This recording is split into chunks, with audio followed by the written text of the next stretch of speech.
जय हिंद। एक बार कुछ पक्षियां एक पेड़ के नीचे दाना चुग रही थीं। तब तक एक पक्षी के सिर पर एक अखरोट गिरा भड़ाक से। जब गिरा अखरोट तो पक्षी ने कहा, अरे भागो, आसमान गिर रहा है, भागो, आसमान गिर रहा है। वहां से भागना शुरू की और उसके पीछे पंछियां भागने लगी। पक्षियों का एक दल। फिर वो आगे जाने पर पूछती थी पक्षियाँ, कहाँ जा रहे हो? तो भागो भागो, आसमान गिर रहा है, आसमान गिर रहा है, भागो, आसमान गिर रहा है।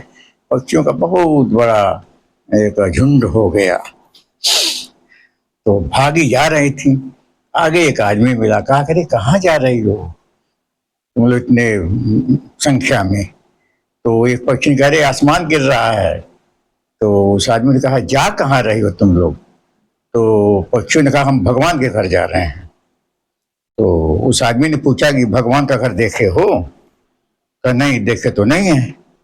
तो उस आदमी ने कहा, चलो हम भगवान का घर देखे हैं। तो कहा, चल जल्दी चलो, जल्दी चलो। वो आदमी पूरे पक्षियों को लेकर के और एक पहाड़ के कंदरा में गया। कहा कि देखो, इसी में भगवान है, यही भगवान का घर है। तो उस कंदरा में, उस खो में सारी पक्षियां चली गईं, यह समझकर ये भगवान का घर है। और इस व्यक्ति ने उस गुफा के ऊपर एक पत्थर रख दिया, पत्थर का टुकड़ा रख दिया, सब उसमें बंद हो गई। अब आराम से बैठ करके अब वो निकालता है, खाता है, निकालता है, खाता है, बेचता है। अब उनका सौदा करता है। वो फंस गए और भगवान के नाम पर वो गुफा में हैं और ये अपना उसका लाभ उठा रहा है। तो यही स्थिति है। बिना सोचे समझे हम कहीं भी झुंड के झुंड चले जाते हैं और ठगा जाते हैं, नुकसान हो जाता है। बाद में ज्ञान होता है तो पछताते हैं। तो पछताने से क्या होने वाला है? तो फंस गए। तो बहुत सावधानी के साथ जीवन बिताना चाहिए, जीवन बहुत सावधानी के साथ रहना चाहिए। अगर कोई घटना होती है तो उस पर अध्ययन करना चाहिए, अपने दो चार लोगों से राय लेना चाहिए, अपने बड़े से पूछना चाहिए कि ये बात हो गई, क्या बात है?